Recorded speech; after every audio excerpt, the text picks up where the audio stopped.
नमस्कार। 24 चुनाव की सबसे बड़ी शख्सियत।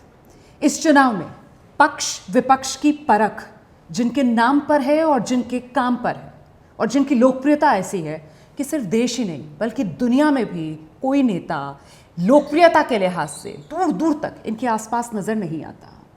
मैं भारत की मिट्टी से निकले भारत माँ के उस बेटे की बात कर रही हूँ जिसके बिना आज की तारीख में आप नए भारत की कल्पना ही नहीं कर सकते हैं। जी, मैं देश के प्रधानमंत्री श्री नरेंद्र मोदी की बात कर रही हूँ। नमस्कार प्रधानमंत्री जी। मैं रोमाना इसार खान और मेरे साथ एबीपी नेटवर्क के हमारे दो वरिष्ठ सहयोगी रोहित सिंह सावल जी, सुमन डे जी, आपका बहुत स्वागत करते हैं एबीपी नेटवर्क में। एबीपी नेटवर्क के सभी दर्शकों को भी मेरा प्रणाम, मेरी शुभकामनाएं।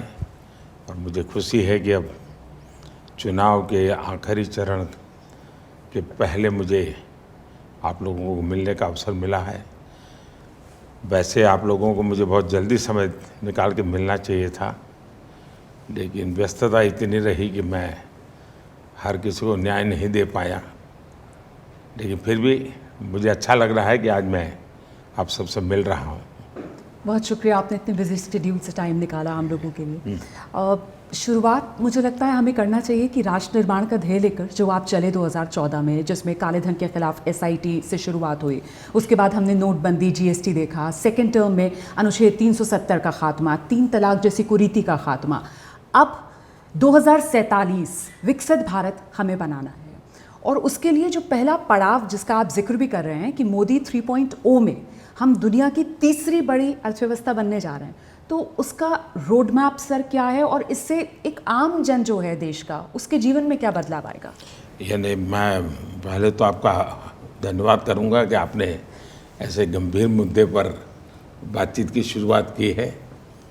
ऐसा हमें अवसर बहुत कम मिलता है इन ऐसे विषय पर बात करने का, तो मुझे अच्छा लगेगा आप लोगों से बात करना। हम 3 पर जाने से पहले 5 पर जाएं।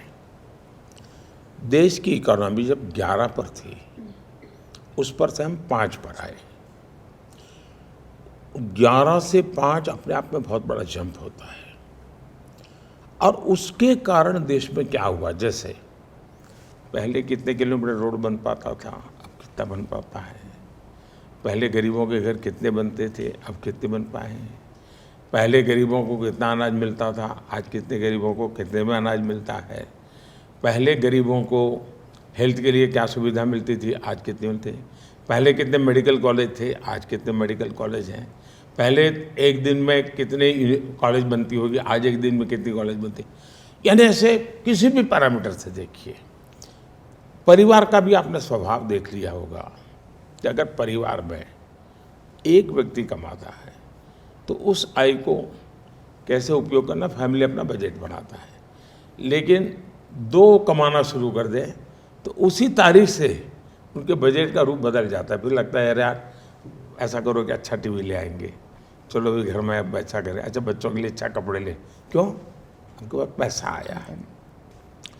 तो जब इकोनॉमी का कद बढ़ता है तो आपके पास विपुलता होती है, आप प्रायोरिटी तय करते हैं, आप उनको अच्छी तरह बांट सकते हैं।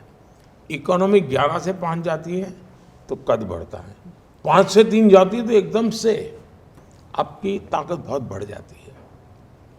फिर दुनिया में पहली 3 इकोनॉमी में नाम होता है तो विश्व आपकी तरफ देखने का नज़रिया बदल जाता है, इन्वेस्टर का बदल जाता है। फाइनेंस करने वाले लोग होते हैं, वो भी बहुत ही लिबरल वे में फाइनेंस करते हैं, तो आपके बोझ कम होता जाता है। अब मान लीजिए आज मुझे याद है मैं गुजरात में था जी। तो गुजरात की तो एक स्थिति अलग थी, तो वो उदाहरण सारे देश में काम नहीं आ सकते। लेकिन उच्छल निझर करके एक बहुत दूर का एरिया, अब मैं तो कभी मेरी जवानी ट्राइबल की सेवा में गई हुई है तो मैं परिचित था। वहाँ से एक बार डेलीगेशन मिलने आया, बोले हमारे यहाँ रोड का कुछ कीजिए ना। मैंने क्या बात करते हो, हाँ जी। ये बिल्कुल महाराष्ट्र से नवापुरा से सटा हुआ है। मैंने कहा क्या बात करते हो यार, मैं तुम्हारे यहाँ स्कूटर पे आया हूँ, रोड तो है तेरे यहाँ। नहीं बोले साहब रोड तो है, हमें पेवर रोड चाहिए। मैंने कहा क्या बात करते हो, तो पेवर रोड चाहिए? नहीं बोले पेवर रोड चाहिए। कहने का मतलब कि एक जमाना था, लोग क्या मांग करते थे पॉलिटिशियन से, मेमोरेंडम देते थे, एमएलए क्या, कि भाई जब अकाल होगा, अकाल में जो लोगों के राहत के काम चलेंगे तो हमारे यहाँ जरा मिट्टी डलवा देगा था गांव के लोग। आज वो सिंगल पट्टी है तो डबल मांगते हैं, डबल है तो पेवर रोड मांगते हैं। मतलब हमें इस एस्पिरेशंस को अगर पूरा करना है तो ये बहुत काम आएगा। और रोड मैप का जहाँ तक सवाल है, 5 से 3 ये रोड मैप के बजाय देखना चाहिए 11 से 5 आने का रोड मैप 3 में कितना बढ़ेगा। 11 से 5 आना हम आ गए, 5 से 3 सबसे चैलेंजिंग होता है, यानी आपको एक स्टेज के बाद बड़ा चैलेंजिंग बनता है, बहुत चैलेंजिंग बनता है। और मेरा पक्का विश्वास है कि 10 साल में जो हमने इनिशिएटिव लिए हैं, जो ग्राउंड पर काम किया है और सरकार में एक जो विश्वास बना है, एक अपने आप में बड़ी ताकत होता है। जैसे आज चुनाव चल रहे हैं, मैं गुजरात में, मुझे मालूम है 2002 में मेरी ब्यूरोक्रेसी पूरी तरह मेरे खिलाफ थी, क्योंकि उनको लगता ही नहीं था कि मैं जीत सकता हूँ। लेकिन साथ में 70-80% को लगता था नहीं यार ये तो वापस आएंगे, तो उनका काम करने का तरीका, तो वो छुट्टी पे नहीं गए, ड्यूरिंग इलेक्शन भी काम किया। वरना जैसे आचार संहिता आई जाती है तो उनका वैकेशन शुरू हो जाता है पूरी सिस्टम का। मैं इस बार देख रहा हूँ मेरी पूरी सिस्टम काम कर रही है, कोई छुट्टियों पर नहीं गया, मैंने सबको बहुत बड़ा टास्क दिया हुआ है और वो ऐसे ही काम कर रहे हैं जैसे मैंने आज सरकार बनाई हो। इसका मतलब हुआ कि मेरी टीम बहुत ही उत्साह और उमंग से भरी हुई है, तो बहुत तेजी से मैं काम कर पाऊंगा।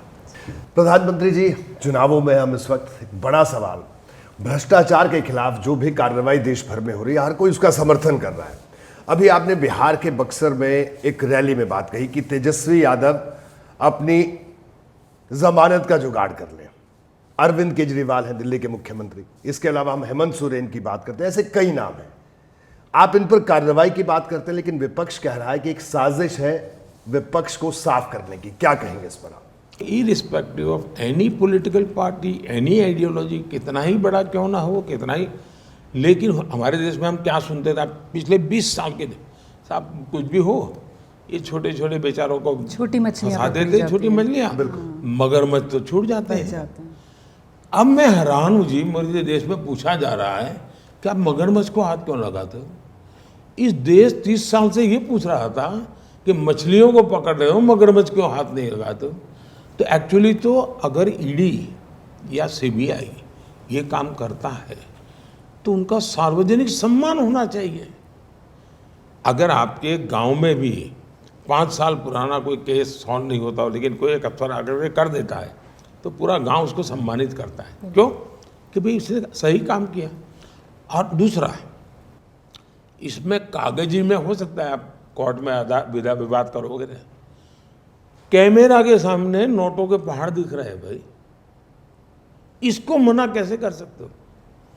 2004 से 2014 तक 34 लाख रुपया यानी स्कूल बैग में आ जाए, 34 लाख रुपीज ईडी ने जब्त किए थे। ठीक है।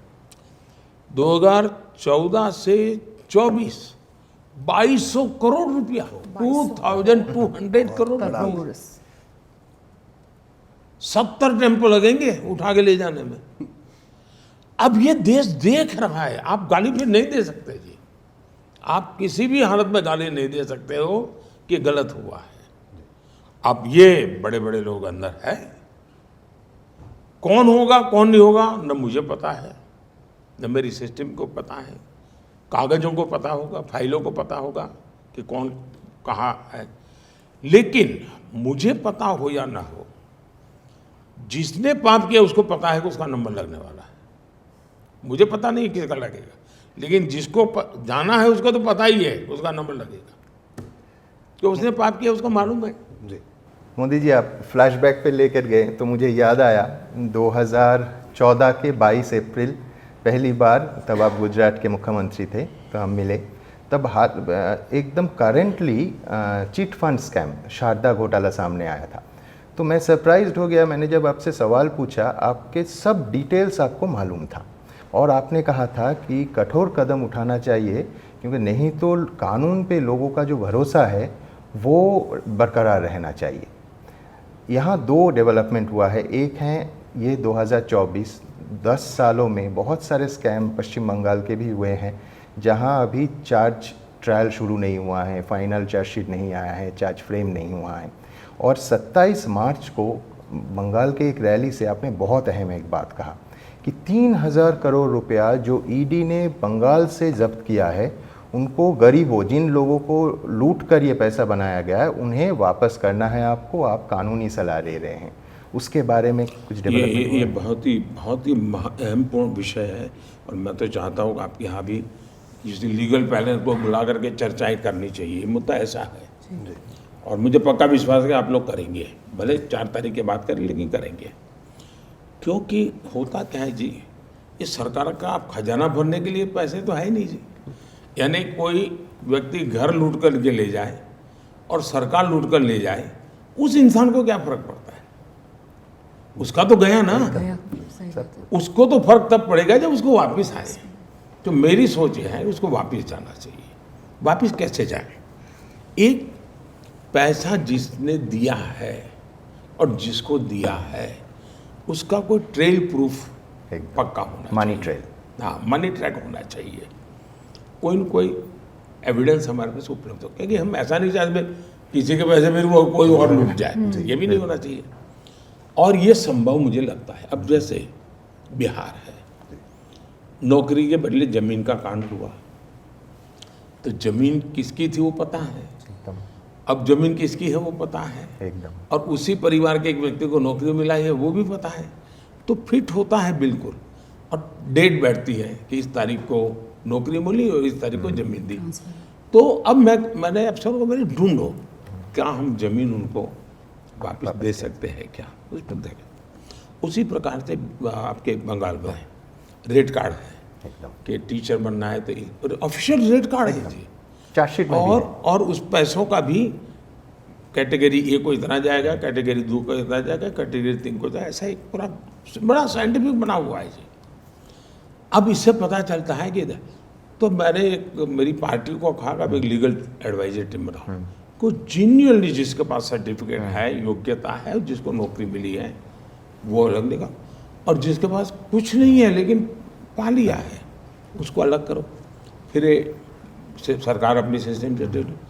तो 3000 करोड़ रुपया सरकार ने जब्त किया और प्रॉपर्टी के हिसाब से दे तो मैं 1.25 लाख करोड़ रुपए के अटैचमेंट है, 2200 करोड़ तो कैश, 1.25 लाख करोड़ का हमने। अब जैसे केरल में वहाँ कोऑपरेटिव बैंक चलती है, ज़्यादातर कोऑपरेटिव बैंक्स ये लेफ्ट वाले चलाते हैं।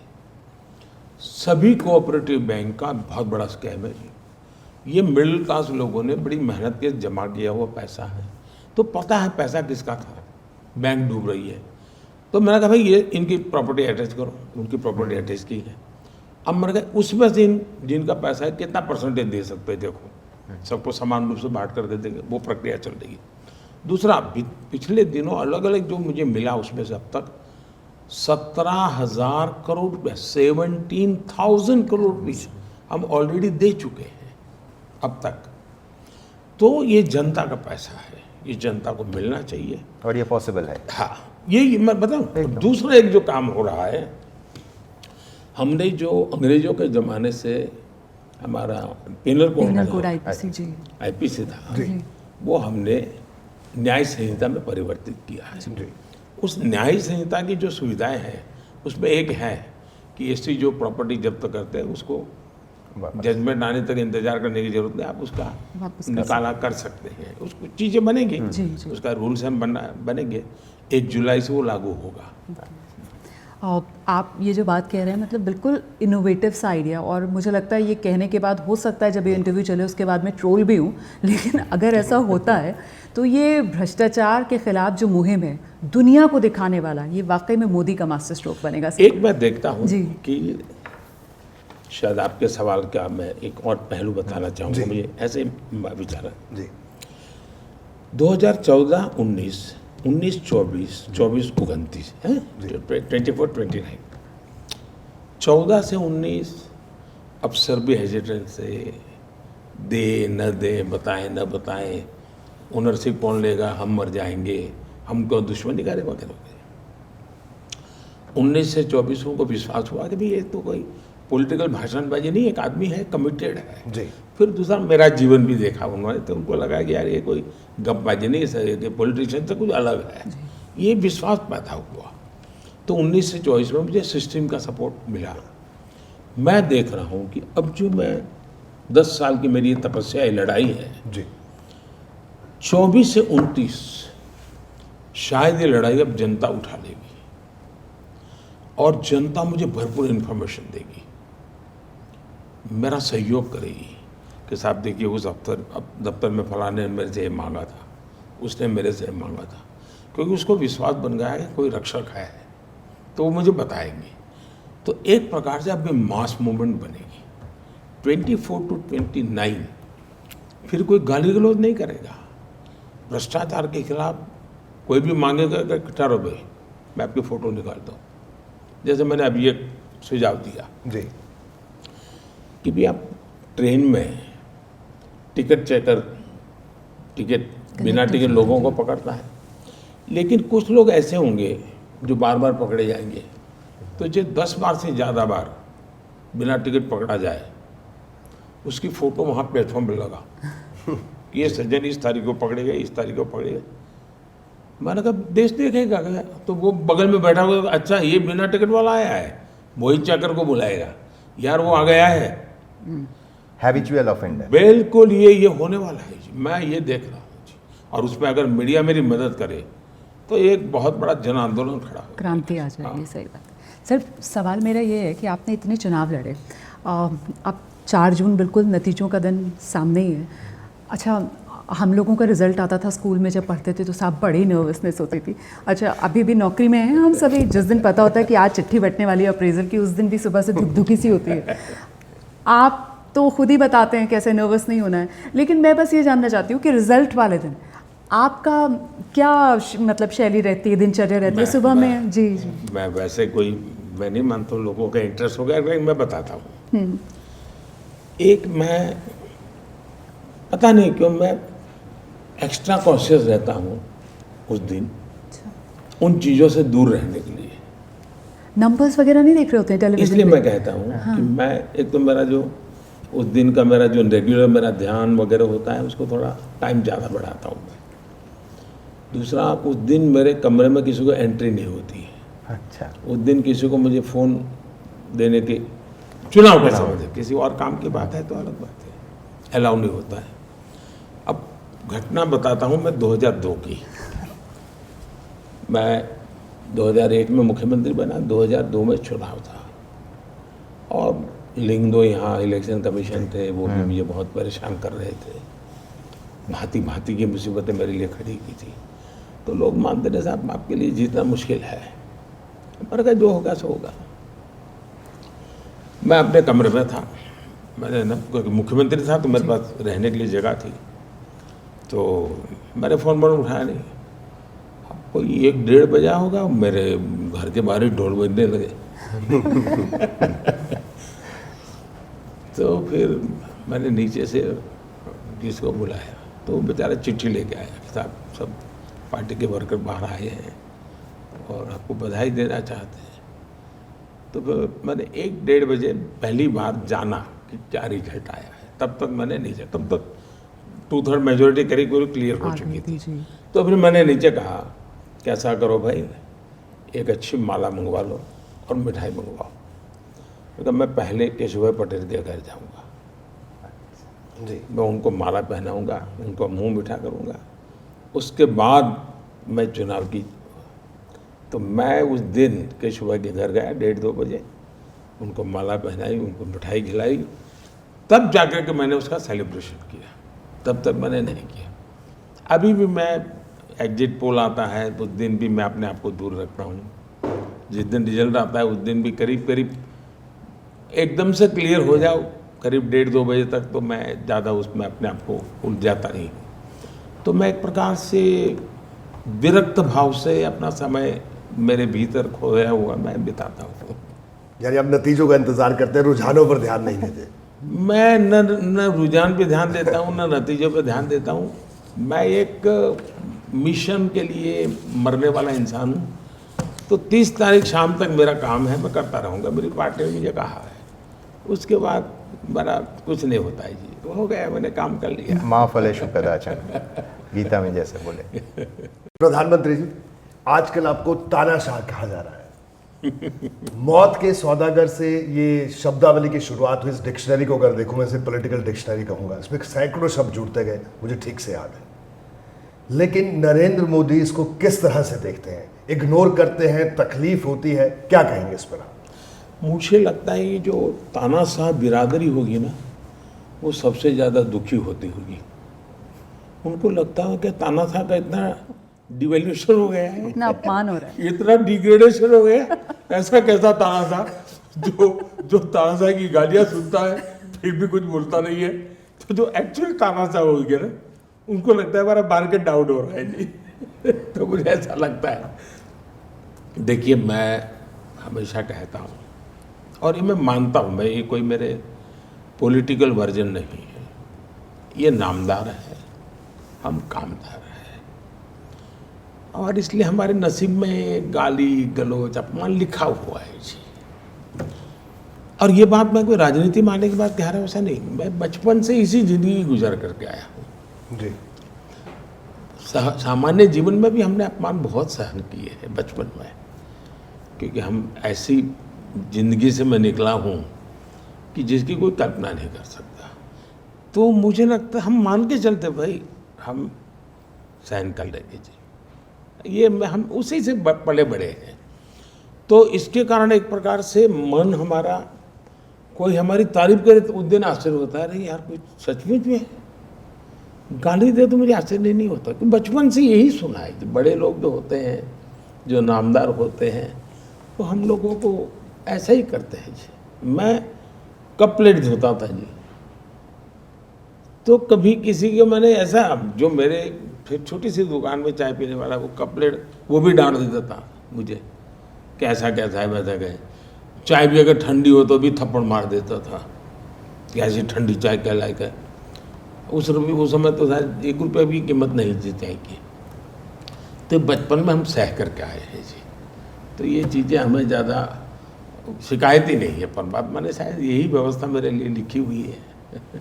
प्रधानमंत्री जी, आप और आपके पार्टी एकदम शुरू से ओबीसी के अंदर मुसलमानों को आरक्षण देने के मामले में आपका स्टैंड बड़ा साफ है कि आप इसका खिलाफ हैं, और सारे इस चुनावी दौर में भी रैलीज़ में आपने इस पर जिक्र किया है। इसी समय में कोलकाता हाई कोर्ट ने एक महत्वपूर्ण वर्डिक्ट आया कोलकाता हाई कोर्ट में कि 2010 साल के बाद जितने भी बंगाल में ओबीसी सर्टिफिकेट इश्यूज़ किया गया, सबको खारिज कर दिया गया। उसी दिन मुख्यमंत्री ममता बनर्जी का रिएक्शन आया कि ये वर्डिक्ट बीजेपी का वर्डिक्ट है और हम इसे नहीं मानेंगे। तो mister prime minister, what's your reaction on this? देखिए, इसके अलग अलग पहलू है। एक तो इस प्रकार की बयानबाजी, ये अदालत का अपमान है। आप अदालत में जाइए, लड़ाई लड़ो भाई। लेकिन इस प्रकार से कहना, कोर्ट को कहना है कि बीजेपी, मतलब आप अदालत को इस प्रकार से अपमानित करें, तो ये सुप्रीम कोर्ट का काम है कि इसको गंभीरता से ले और जो भी आवश्यक है वो कार्यवाही करे। भी कोई व्यक्ति अदालत को इस प्रकार से क्यों अपमानित करे, ये तो अनुचित है। जजमेंट के संबंध में उसका ओपिनियन हो सकता है, तो ऊपर की अदालत में चले जाए जहाँ तक कोर्ट का मामला है। दूसरा है, आपने जो कहा उसका एक पहलू, ये गलती हो रही है। मैंने कभी ये नहीं कहा है, मेरा क्या कहना है, मैं ये कहता हूँ कि भारत की संविधान सभा ने जब संविधान बना, महीनों तक इन मुद्दों पर डिबेट किए हैं और सहमति से विचार बना कि भारत में हम धर्म के आधार पर आरक्षण नहीं दे सकते हैं।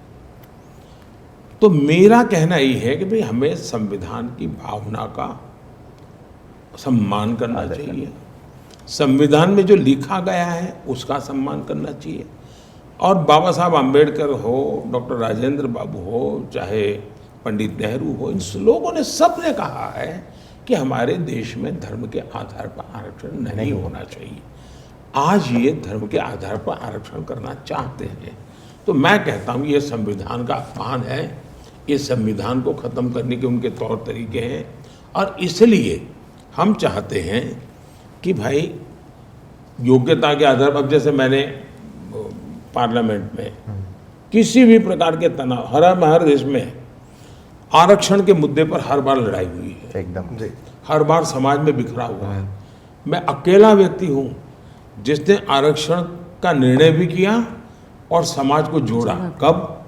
मैंने जो लोग इस कैटेगरी में नहीं आते, SC ST OBC में, ऐसा जो समुदाय है जिसको आप कहे बनिया, ब्राह्मण, उच्च वर्ण जिसको कहा जाता था, जो सामान्य वर्ग के लोग जिसको कहें, उनमें भी गरीबी तो है। बिल्कुल। आरक्षण उनको भी मिले तो शायद उनकी जिंदगी बन जाए। तो मैंने सोचा कि 10% आरक्षण सामान्य वर्ग के गरीबों को देना। तो सामान्य वर्ग के गरीबों का मैंने 10% आरक्षण किया है। आर्थिक स्थिति को मद्देनजर उस सामान्य वर्ग में जो अन्य बेनिफिट नहीं लेते हैं, SC ST OBC उसके बाहर का है, उसमें मुसलमान भी है, कोई भी हो सकता है, उसमें मुसलमान भी है, उसमें हिंदू भी है, इसमें ईसाई भी है, इसमें जैन भी है, इसमें बौद्ध भी है, पारसी भी है। कोई तनाव नहीं हुआ इस देश में। क्यों? मैंने धर्म के आधार पर आरक्षण नहीं किया था, मैंने सामान्य वर्ग के गरीब लोगों के लिए आरक्षण किया। उसकी एक आर्थिक स्थिति की समय मर्यादा तय की और इस देश ने बहुत ही प्यार से स्वीकार किया। इवन दलित समाज ने भी स्वीकार किया, आदिवासी समाज स्वीकार किया, OBC समाज ने स्वीकार किया और सामान्य समाज ने भी स्वीकार किया। तो सोशल हार्मनी भी बनी रही और जिसके साथ जिसका हैंड होल्डिंग की जरूरत थी वो भी हुआ।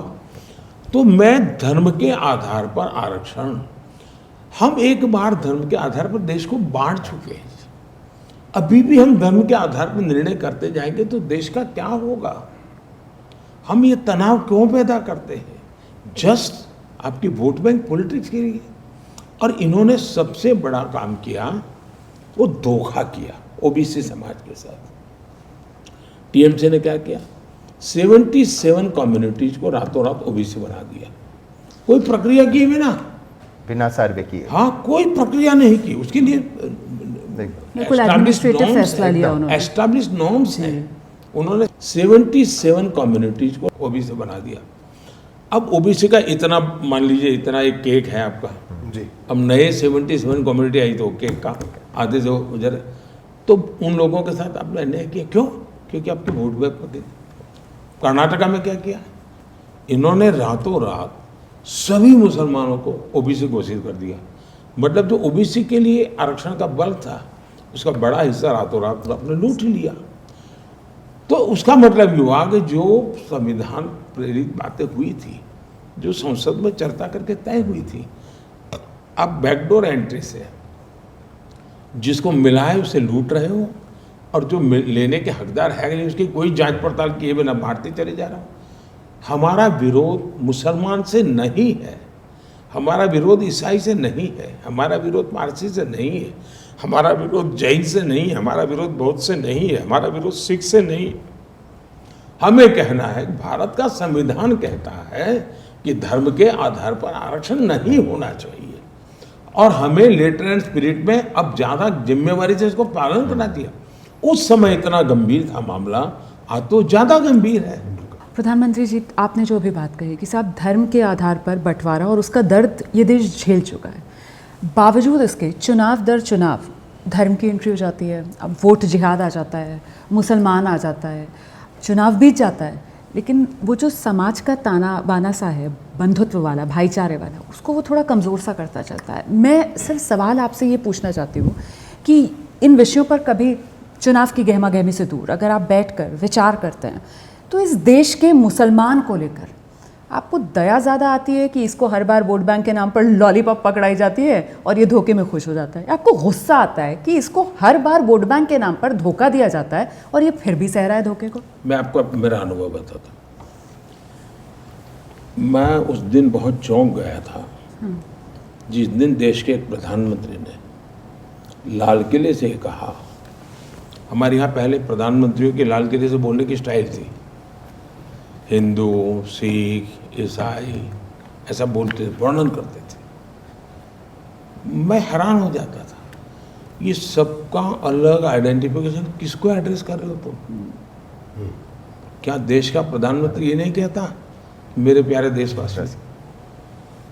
मैं गुजरात में था तो मैंने शुरू किया 5 करोड़ मेरे गुजराती, मैंने टर्मिनोलॉजी शुरू की, धीरे धीरे सबको करनी पड़ी ताकि कोई इधर उधर भटके ना। सब मेरे हैं, सही बात है। उनको भी फील होगा हम गुजरात का भला करने के लिए हम गुजरात के नागरिक हैं।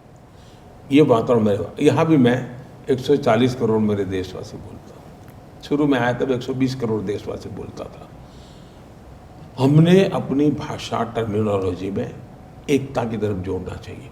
आपने देखा होगा मैंने सरदार वल्लभ भाई पटेल का स्टैच्यू बनाया है और मैं तो चाहूँगा कि आपके एबीपी की कोई बड़ी मीटिंग वहीं करनी चाहिए आप लोगों ने। जी देखेंगे ये दुनिया का सबसे बड़ा है वो तो एक बात है, लेकिन उसमें नाम रखा स्टैच्यू ऑफ यूनिटी। क्यों? तो सरदार साहब के साथ देश की एकता का मुद्दा जुड़ा हुआ है और मैं मानता हूँ कि एकता ये भाव निरंतर चलता रहे। अभी मेरी सरकार ने एक योजना बनाई इस बजट में, 50 साल के लिए विदाउट इंटरेस्ट स्टेट को हम पैसे देते हैं ताकि आप अगर कोई डेवलपमेंट, उसमें एक मेरी योजना ये, अगर आप हर राज्य के कैपिटल में एकता मॉल बनाते हैं, एकता मॉल के पीछे मेरी कल्पना है उस एकता मॉल में हिंदुस्तान के हर राज्य की हर चीज़ अवेलेबल होनी चाहिए। यानी मुझे लखनऊ के एकता मॉल में गया और मुझे केरल की चीज़ चाहिए तो वहाँ मिल जाएगी। एकता का भाव बनना चाहिए। हम विघटन का भाव बना रहे हैं। जहाँ तक आपने जो चिंता व्यक्त की ये चिंता सही है। वोट जिहाद, कोई मदरसा से निकला हुआ कोई मौलवी बोल देता तो अभी भी मानते ही चलो भाई उसकी शिक्षा दीक्षा से। एक हाईली क्वालिफाइड फैमिली से वोट जिहाद की बात निकलती है तब चिंता बढ़ जाती है, कि ये गलत रास्ते पे जा रहा है।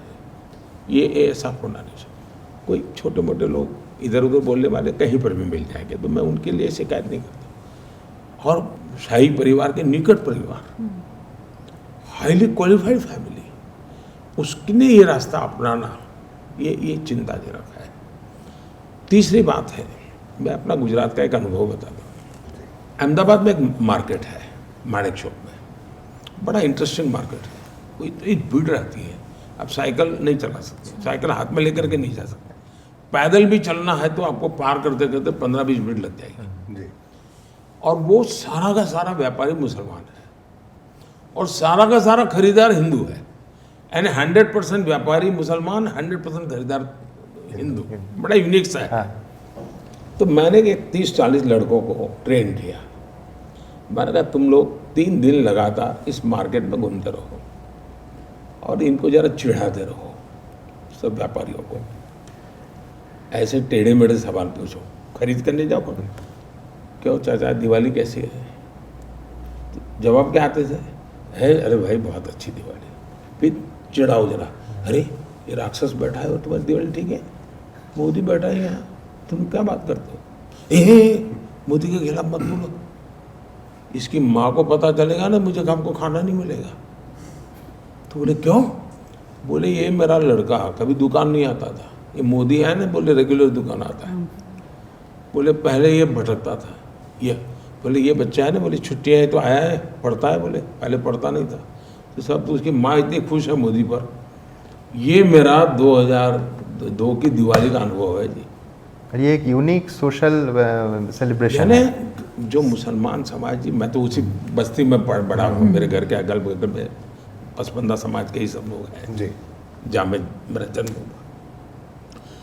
इतने अच्छे सब, उनके पास हाथ में इतनी अच्छा बढ़िया स्किल है जी। हम इसको ताकत दें, देश का भला होगा। हम ही उनको गलत रास्ते पे ले जा रहे हैं हमारी राजनीति करने के लिए। उनको उनके नसीब पर छोड़ दे तो ज़्यादा अच्छा करेंगे। ये जो उनके ठेकेदार बने हुए हैं ना, अब मुझे बताइए इतनी पॉलिटिकल पार्टी है, किसने मुस्लिम लीडर पैदा किया मुझे बताइए। हिंदू लीडर हैं जो मुसलमान के ठेकेदार बने हैं। बाकी सब ये हिंदू लीडरों ने बिन संप्रदाय का चोला पहन करके इनको अपने कब्जे में रखा हुआ है। अब ये मुसलमान समाज को आत्मचिंतन करना चाहिए। दूसरा, एज ए गवर्नमेंट मेरा काम क्या है? There should be no discrimination, सबके लिए समान। हाँ, लेकिन मैं ये कहूँ तो मैंने क्या कहा, मुझे अब चलना है 100% सैचुरेशन। मानो मेरे पास 4 करोड़ घर है और 4 करोड़ लाभार्थी की सूची है, तो मुझे कोई डिस्क्रिमिनेशन के बिना उन लाभार्थियों को मकान देना है। हो सकता है किसी को जनवरी में मिलेगा, किसी को मार्च में मिलेगा, लेकिन क्योंकि तुम इस जात के हो तो मिलेगा, उस जात के हो तो नहीं मिलेगा, इस धर्म के हो तो मिलेगा, उस धर्म के है तो नहीं मिलेगा, ये नहीं चलेगा। दूसरा, मैं जब 100% सैचुरेशन कहता हूँ तो सामाजिक न्याय की गारंटी है। मैं जब 100% सैचुरेशन कहता हूँ तो सेकुलरिज्म की गारंटी है। मैं जब 100% सैचुरेशन की बात करता हूँ तब ट्रांसपेरेंसी की गारंटी है, नो करप्शन। तो हर एक को मालूम है कि 3 महीने के बाद मिलना है, चलते 1 रुपया मांगेगा नहीं दूंगा, मैं बैठा हूँ देखता हूँ, मोदी ने कह दिया मिलने वाला है। तो मेरी जो स्ट्रैटेजी है वो ये है, सबका साथ सबका विकास। ये सिर्फ नारा नहीं है जी, मेरी हर चीज में वो प्रैक्टिस है, हर चीज में। अब देखिए डीबीटी, डायरेक्ट बेनिफिट ट्रांसफर जी, 38 लाख करोड़ रुपीस हमने डीबीटी किया है। 38 लाख करोड़। अगर राजीव गांधी के हिसाब से मैं देखूं 1 रुपये में 15 पैसा पहुंचता है तो 38 लाख करोड़ में से 28 लाख करोड़ करीब गबन हो गया होता, किसी पंजे ने मार लिया होता। आज 38 लाख करोड़ उसको पहुंचा है। आप इंस्टाग्राम पर अब देख रहे हैं 1000 रील मिलेगी जब मुस्लिम समाज कहता है कि मुझे ये मिला, मुझे ये मिला, मुझे ये मिला। वो तो आंकड़ों में नजर आता है। हाँ। चाहे उज्ज्वला योजना हो, चाहे प्रधानमंत्री आवास हो, जो मुसलमानों की इस देश में आबादी है, अगर लाभार्थी इन योजनाओं के देखा जाए तो मुसलमान तो उससे बहुत ज्यादा है, मतलब बढ़ चढ़कर उनको मिल रहा है। सबको मिला है जी, सबको मिला है जी। लेकिन फिर भी कुछ लोग हैं मोदी जी जो पसंद और नापसंद की बात कहते हैं कि मुसलमान पसंद करता है, कुछ कहते हैं कि नहीं पसंद करते मोदी को। ये सवाल उठता है। ऐसा है कि लोकतंत्र में ये उसका अनिवार्य अंग है। अगर सब लोग मुझे पसंद करें तो वो लोकतंत्र कैसे हो सकता है? ये तो तरीका नहीं हो सकता। फिर तो वो मजबूरी है उनकी कि मुझे पसंद करना पड़े, मुझे वो नहीं चाहिए जी। जिस दिन वो कन्विंस हो जाए, जिस दिन उनको लगे कि हाँ यार हमारा भविष्य इसमें है। दूसरा, मुसलमान को भी समझना हो, देश के भविष्य के साथ उसका भविष्य जुड़ा हुआ है। वो ये माने कि देश डूब जाएगा और बच जाएगा, वो होने वाला नहीं है जी। और देश बनेगा और मुझे घर बैठे मिल जाएगा तो एक स्थिति आएगी कि शायद न भी मिले, क्योंकि जो रुपये को खींचता है जी, जो फिर आगे निकल जाएगा। और इसलिए मैं उनको कहता पढ़ाओ भाई, बच्चों को पढ़ाओ, अवसर है, तुम मौका खो रहे हो फिर रह जाओगे जी। तुम्हारा काम है तुम। इसलिए मैंने एक मेरा बहुत पहले 2013 के इंटरव्यू, मैंने कहा एक हाथ में कुरान हो मुझे इतना नहीं, लेकिन एक हाथ में कंप्यूटर होना चाहिए।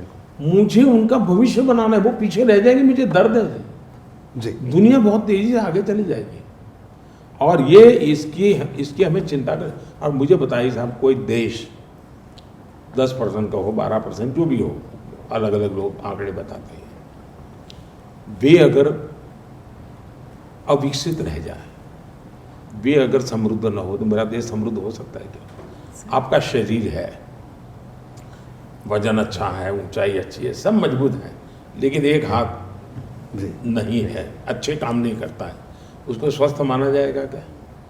सभी अंग स्वस्थ होने चाहिए। तो ये भी मेरे देश का एक महत्वपूर्ण अंग है। अगर वो अस्वस्थ होगा, मेरा देश कैसे स्वस्थ हो सकता है जी? जी। मोदी जी, पसंद नापसंद की बात से ही जुड़ा हुआ सवाल है कि विपक्ष में भी ऐसे बहुत से नेता हैं जो निजी तौर पर आपको पसंद करते हैं। हो सकता है उनकी पार्टी की मजबूरी हो कि आपको विरोध करना पड़ता है, आपके खिलाफ बोलना पड़ता है, लेकिन विपक्ष में ऐसा कौन नेता जो नरेंद्र मोदी को पसंद हो? ऐसा है कि मैं नाम बताऊं वो अच्छा नहीं होता, लेकिन मैं आपको बताता हूँ।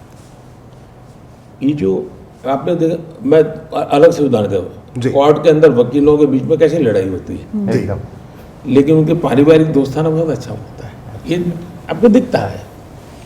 पॉलिटिकल फील्ड में भी बहुत कुछ होने के बाद भी अपनापन भी तो होता है जी। अपनापन होता है। जैसे प्रणब मुखर्जी कांग्रेस के थे, अब मुझे याद है कि 2019 के चुनाव में चुनाव के दरमियान उन्होंने 3-4 बार मुझे फ़ोन किया होगा, इलेक्शन 19 में जी। हाँ, उन्होंने कहा भाई मोदी जी, मेरा एक क्षेत्र नहीं है, लेकिन इतनी मेहनत करोगे, तबीयत को कौन देखता है? बड़ी वो तो कांग्रेस से थे, मैं तो बीजेपी का था, बिल्कुल। और मैं कांग्रेस को हराने के लिए काम कर रहा था 19 में। फिर भी वो मुझे फ़ोन करके कहते थे। आप भी तो उन्हें दादा बोलकर बहुत सम्मान करते हाँ, मैं उनको बहुत सम्मान करता, और वो तो मैं सीएम बना उसके पहले भी करता था। ऐसा होता था कि मैं यहाँ दिल्ली में रहता था, जी। मॉर्निंग वॉक के लिए मैं ये राष्ट्रपति भवन हो गई उस इलाके में जाता एकदम। था। प्रणव दा को भी मॉर्निंग वॉक की पद्धति थी, तो एक छोटा डंडा रखते थे, मैं सामने मिल गए तो उनके पैर छूता था। उस समय जब आप संगठन का काम देखते थे। मैं पार्टी का संगठन करता था, वो कांग्रेस के मिनिस्टर थे, जी। हाँ, वो पैर चलते थे, मैं उनके पैर छूता था जी। सार्वजनिक जीवन में जी हमें सबका, अब जैसे हमने नरसिम्हा राव को भारत रत्न दिया, हमने प्रणव दा को भारत रत्न दिया, उससे कोई वोट पाने का काम नहीं है जी। इस देश में ऐसा तो नहीं चल सकता मेरों के लिए, मेरे परिवार के लिए मैं करूँगा। हमने गुलाम नबी साहब को हमने पद्म भूषण दिया, हमने बेग साहब जम्मू कश्मीर के जी। उनको दिया। देखिए साहब, ऐसा होना, अब देखिए हमें राष्ट्रपति बनाने का मौका मिला 3 बार। अटल जी को 1 बार मिला, 2 बार मुझे मिला। अटल जी को मिला तो हमने मुसलमान को राष्ट्रपति बनाया, जी। मुझे मौका मिला तो हमने पहले दलित को बनाया, बाद में आदिवासी बनाया। ये सबका साथ सबका विकास का मंत्र है। पॉलिटिकली भी मेरे इन सबसे अच्छे संबंध है, सबसे, जी। सिवाय कि शाही परिवार, मेरा कोई कम्युनिकेशन नहीं है। लेकिन मैं उनके तकलीफ के समय हमेशा बहुत प्रोएक्टिव रहा, तुरंत चिंता करना, कुछ भी हुआ है तो। एक बार शायद 19 का चुनाव, कोई चुनाव था, और सब महाराष्ट्र में राहुल जी के हवाई जहाज़ को कुछ गड़बड़ हुआ, तो तुरंत मुझे पता चला कुछ, तो मैंने उनको फ़ोन किया। मैंने कहा भाई, राहुल गांधी? हाँ, मैंने उनको फ़ोन किया, मैंने कहा भाई, दूसरा मैं बताता हूँ। एक बार सोनिया जी काशी में जी। मेरे खिलाफ रोड शो कर रही थी चुनाव में। अब उनकी तबीयत अचानक ख़राब हो गई, तो मुझे पता चला। मैंने कहा भाई आप उनको स्पेशल प्लेन दीजिए और उनको ले आइए यहाँ। तो फिर मुझे बताया कि नहीं साहब, बनारस एयरपोर्ट पे हम ले गए हैं, धीरे धीरे सेटल होने दो। तुरंत मैंने फ़ोन किया था। एक बार दमन में उनका हेलीकॉप्टर क्रैश कर गया, उसमें अहमद पटेल थे, सोनिया जी थी और कोई और था। तो दमन तो गुजरात के बाहर था, मैं सीएम था, तो मैंने उनको फ़ोन किया, अहमद भाई को। मैंने कहा अहमद भाई, बड़ा गंभीर मामला है, मैं तत्काल एयर एम्बुलेंस की व्यवस्था करता हूँ। कहा साहब हम लोग सेफ़ हैं, हेलीकॉप्टर को बहुत नुकसान हुआ है, हम लोग सेफ हैं। मैं मानता हूँ ये पीएम के बाद छोड़ दीजिए, नरेंद्र मोदी है सच साहब, ये सब अपने देश के लिए काम करने वाले लोग हैं। आई मस्ट, मेरा नाता रहना ये चाहिए। आते नहीं है ना सामने, आपकी शख्सियत के पहलू सामने निकल कर ही नहीं आते। ऐसा है कि ये चीज़ें, आप तो सवाल पूछा तो बातें निकली, जैसे कि कहने के विषय है नहीं जी, कहने के विषय होते नहीं जी। ये चीज़ें ऐसी होती है जो अपनापन है, इसमें राजनीति नहीं होती है जी, ये अपनापन होता है। ऐसी मैं बताऊँ, चीज़ें हमारे लगता है। सांगमा जी, सांगमा जी, अब उनका स्वर्गवास हुआ है। अब उनके यहाँ डेड बॉडी ले जाना तो 3 दिन लग जाते, तो मैंने स्पेशल प्रबंध किया, सारे डेड बॉडी उनका पहुँचाने की व्यवस्था की। तो ऐसा है कि हमें एक दूसरे के सुख दुख के साथी रहना होता है साहब। हम ऐसे किसी के खिलाफ कुछ करना, ये अपना काम नहीं होना चाहिए। और मेरा सरकार नियम वो अलग बात।